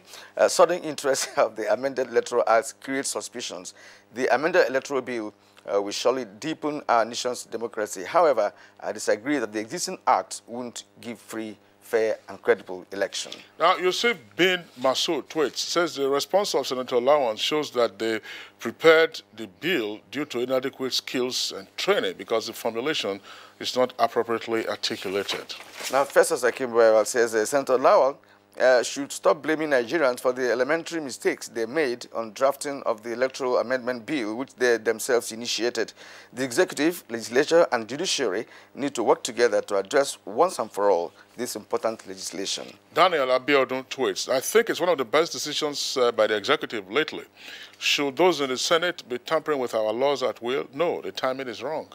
Not just the Senate, actually it's the National Assembly. Exactly. Yes. Once again says if the section of the amended bill read by Senator Ita Enang, as it concerns nomination of the party's candidates, if that bill was to be assented to, does it mean that all the concluded party primaries will be invalidated by INEC and a new election timetable set? The answer is no. Mutana Farouk tweets, it says the frequency of amendment of electoral laws is germane and also concomitant to the dynamism of the electoral process. Although Mr. President made a decision for not assenting to the bill because of the hastiness from some elements to sign the bill is questionable. Now, from Ibrahim Moduaji, there is need to have attitudinal change from the political class to electorates, in truncating the process of free, fair, and credible election, and not only in constant amendment of the Electoral Act. Undudim C tweets, now the amendment electoral bill addressed a lot of issues with regards to elections in Nigeria. I still wonder why the president declined to assent to it. All right, Ndiga Oko Mwepere, he says all lawyers know that a law takes effect from the day it receives presidential assent. In other words, they don't have retrospective effect.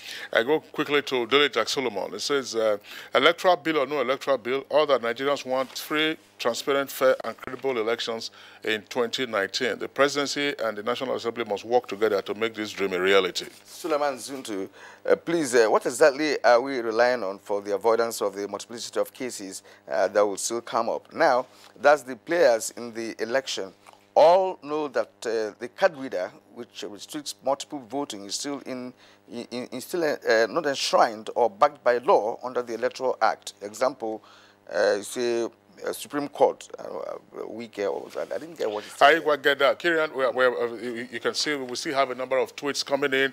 Abdul Musa, Moritala, Ademola, Rotimi Adeyinka, Olowe Muiwa, Ibn Bature, and Lekon Adegoke Jr., as well as Ifiok Jonathan.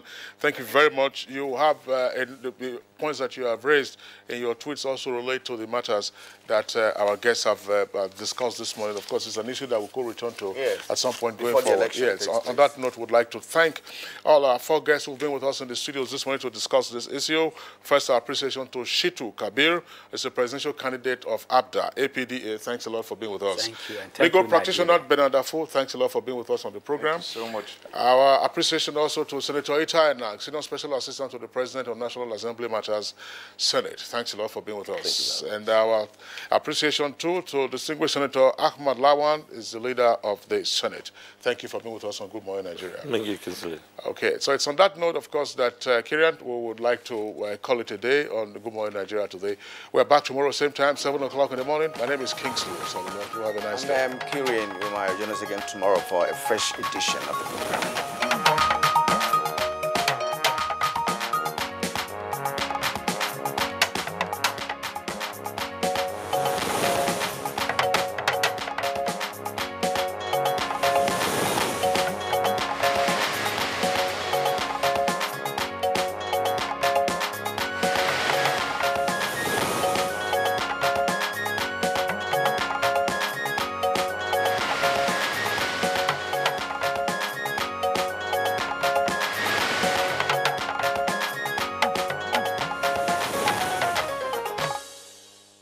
What does scoring a football goal and mathematics have in common?